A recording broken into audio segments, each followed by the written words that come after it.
A mayor was found dead, a girl missing for decades, and a detective who's about to discover she was part of the conspiracy all along.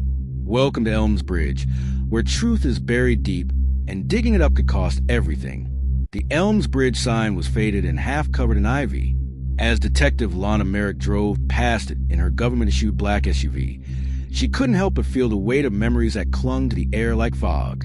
It had been 15 years since she left this town, swearing never to return. The winding roads through pine-dense forest felt like a time machine dragging her backward. She passed old haunts, a rusted gas station, the abandoned train yard, and finally the sleepy main street with its diner and single-screen movie theater, both somehow still surviving. She parked in front of the Elmsbridge Police Department. The building looked like a museum piece, stuck in the past with its red bricks and squeaky screen door. Chief Rollins, now older and gray, greeted her with a nod that spoke volumes. "Lana," he said simply. "Chief, wish it were better circumstances. Don't we all?" Inside the briefing room, Lana met Dr. Nathan Cade, the FBI profiler assigned to assist with the investigation. He was younger than she expected, with sharp cheekbones, a clean-cut suit, and eyes that seemed to scan her like an open case file. "Detective Merrick," he said. "Pleasure. I've read your work. Hope you don't expect autographs." He smirked, and they got to work. Mayor Henry Alden was found dead in his lakefront home, an apparent self-inflicted gunshot wound to the head. But the scene was too neat. The gun placed precisely on the floor.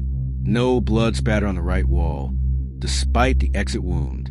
A missing security camera feed for an entire hour. Lana walked the room slowly, absorbing details. A half-drunk glass of bourbon, a fireplace still warm, a locked office drawer forced open. "Someone wanted this to look clean," Cade muttered. "Too clean." They interviewed the housekeeper, Maria, who found the body. She was shaking, speaking through tears. He was worried, paranoid. "He told me not to trust anyone, not even the police." "Did he mention why?" Lana asked. Maria hesitated. He said, "They're watching me again." Back at the station, Lana dug into Alden's files. She discovered encrypted emails, vague financial ledgers, and a reference to Project Echo, dated back to 1998. "That's the year Lisa Harrow disappeared," she said aloud. Cade looked up from his notes. "Who?" "A girl from my class. Vanished one night after school event. No body, no trace. The town went mad for a while. Then silence." She opened a dusty case file. "Lisa Harrow, age 17. Last seen near Devil's Hollow, a rocky, forested area behind the high school. Witness statements were vague. Several pages were missing entirely. It says the lead investigator was Henry Alden." Cade noted, surprised. He was chief of police before he ran for mayor. This can't be a coincidence. That night, Lana returned to her childhood home, a cottage left to rot after her mother passed. Dust coated the furniture like frost. In her old room, she pulled out a shoebox of high school memorabilia. Inside were pictures of Lisa, Lana, and a few other students. Tucked in the bottom was a crumpled note. "You don't know what you saw that night. Stay quiet. We are everywhere." Her breath caught. She remembered it now. The night Lisa disappeared. The flash of headlights in the woods.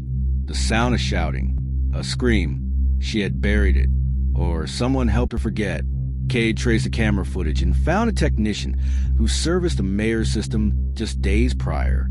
The man had disappeared. His van was found abandoned near Devil's Hollow. They drove out there together. The air was thick with insects and dread. They found the van overturned. Signs of a struggle. Nearby, a patch of disturbed earth. Digging revealed a small metal box. Inside, a USB drive, a photo of Lisa Harrow in front of the mayor's house, and a newspaper clipping from 1998. Teen runaway theory gains ground. Cade plugged in the USB. Encrypted files. Video fragments. One showed Alden yelling at a group of men in uniforms. "This wasn't the plan.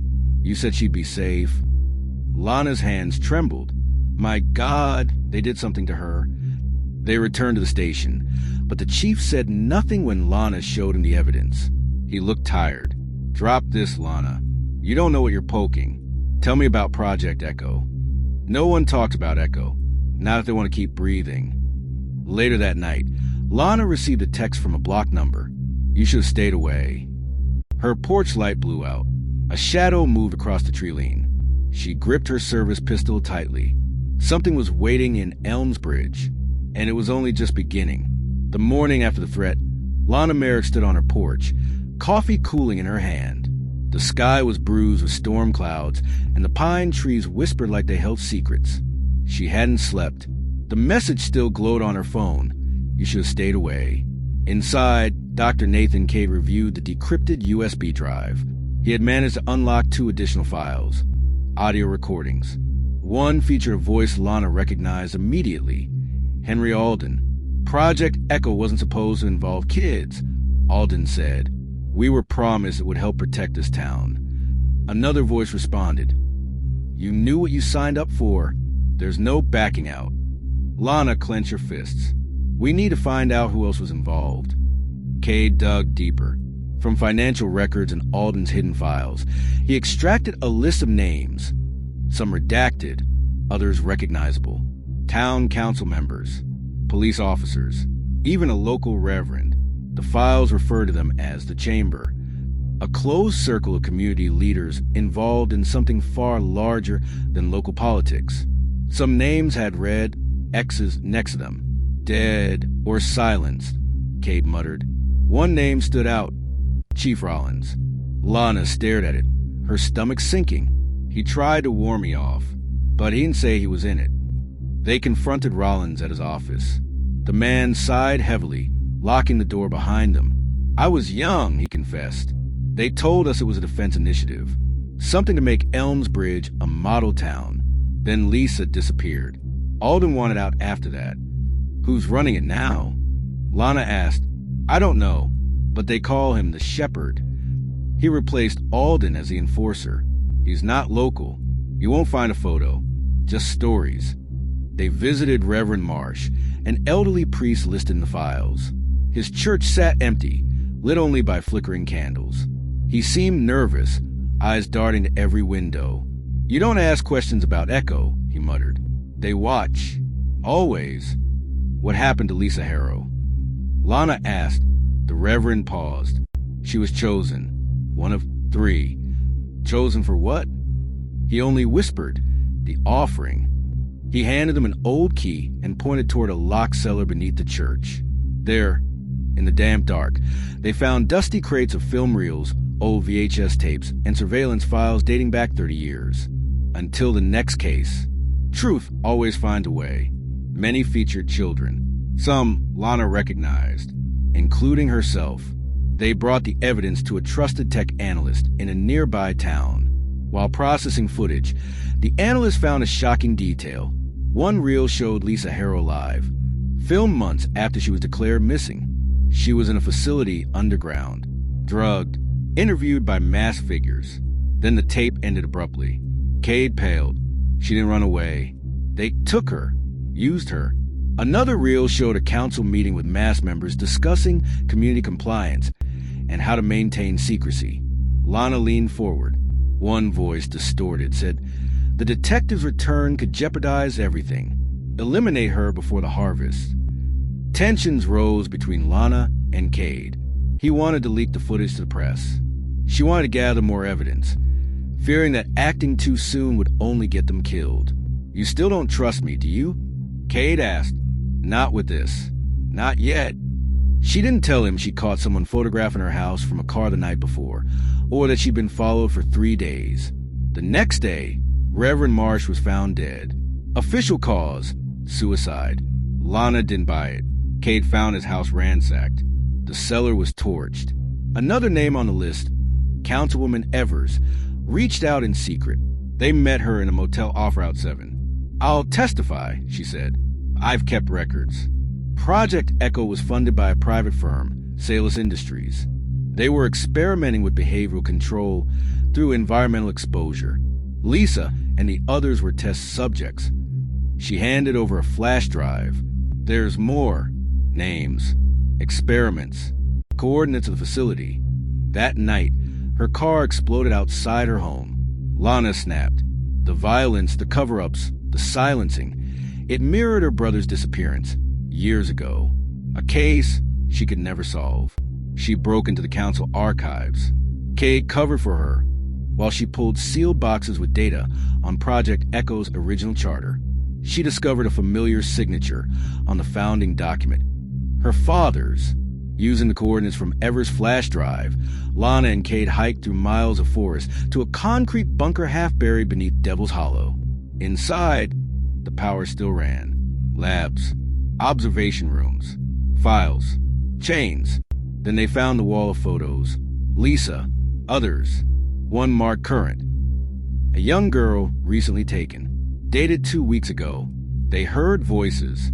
Someone was inside. They escaped with the data, chased by armed men into the woods. Cade was grazed by a bullet. Lana pulled him to safety. Back in town, Lana left Cade at a clinic. She went to deliver the evidence to a trusted contact at the State Bureau. But the office had been cleared out. No records, no trace. And then she found Cade's phone in her mailbox, unlocked, with text from a number labeled Shepard. "Cade, she's close. We'll be ready for the final phase." Lana's world collapsed. Her partner was working with them all along. Or was he?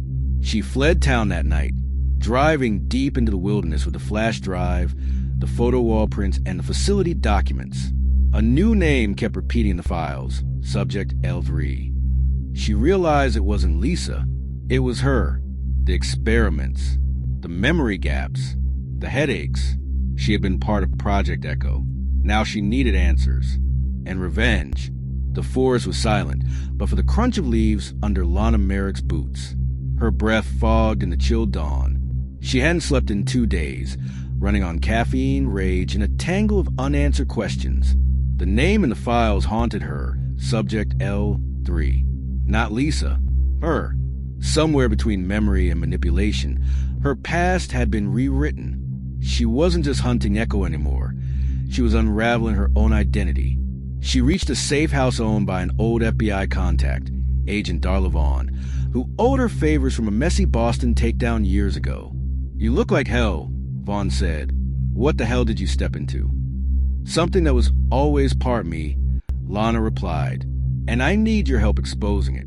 Using the files retrieved from the Devil's Hollow facility, Vaughn traced several shell companies back to one controlling entity, Salus Biotech, a powerful conglomerate working under DARPA contracts and private intelligence firms. And the executive director of covert programs?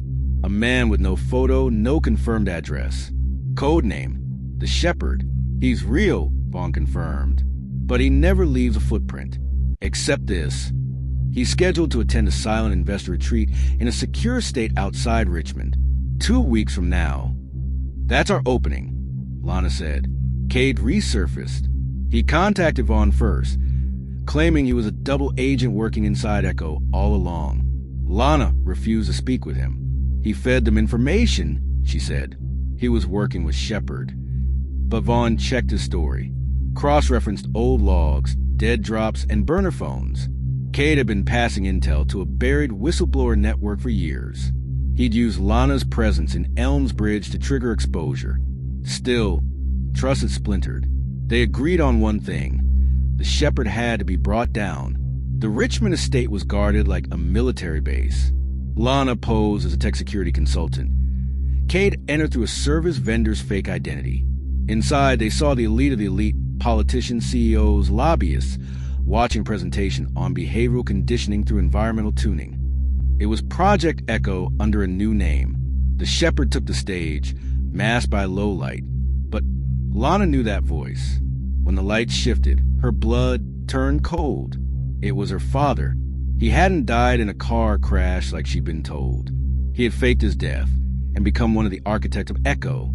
"You were our greatest success, Lana," he said privately later. "You survived the programming. You became the perfect investigator because we built you that way." She reeled. Flashes of childhood. The headaches. The blackouts. Why Lisa? Why anyone? Because obedience had to be engineered. We needed models. Lisa resisted. You adapted. You ruin lives, she said, trembling. No, we designed them. Lana planted a virus into the estate's data center. As her father presented the next evolution of Echo to investors, the screens glitched, then flickered to video footage. The children, the experiments, the disappearances. Vaughn had rerouted the feed to major news outlets. The compound erupted in panic. Lana drew her gun. Her father tried to escape, but Cade intercepted him. You made her a weapon, he growled. Now she's pointed at you. Lana hesitated. Gun trained on her father, but she couldn't pull the trigger. Instead, she whispered, You'll live to watch it all fall apart. With the public exposure of Echo, Salus was dismantled under federal investigation. Arrests spread through every level of government and corporate leadership. Rollins turned witness. The few remaining Echo operatives vanished underground. Lisa Harrow's remains were found beneath the hollow facility, buried with the others. Lana held a memorial in the Elmsbridge woods. Her childhood friends joined her in silence. Vaughn offered her a place in a new task force targeting black-budget experiments. She declined. I'm not done healing. Cade left for a field post overseas. Before leaving, he met Lana by the lake. I never stopped watching over you, he said. I just had to play the monster to destroy the bigger one. Lana nodded. I believe you. Now, they parted with no promises. Weeks later, she returned to her childhood home, now quiet, repaired. On the porch was a box. Inside, photos of her mother, letters from her father pre-Echo, and a note. You were always stronger than us all. Keep going. She burned the letters, kept the photos. The past was ashes, but the truth was hers. If you made it to the end, you're officially part of Lana Merrick's journey, and we'd love to hear from you. What did you think about the ending? Was justice served? Did Cade truly redeem himself? Drop your thoughts in the comments below. If you enjoyed the story, hit that like button as it helps more readers discover it. Subscribe so you don't miss upcoming stories, bonus chapters, and exclusive behind-the-scenes content. Your support keeps these stories alive, so share with fellow mystery and thriller fans.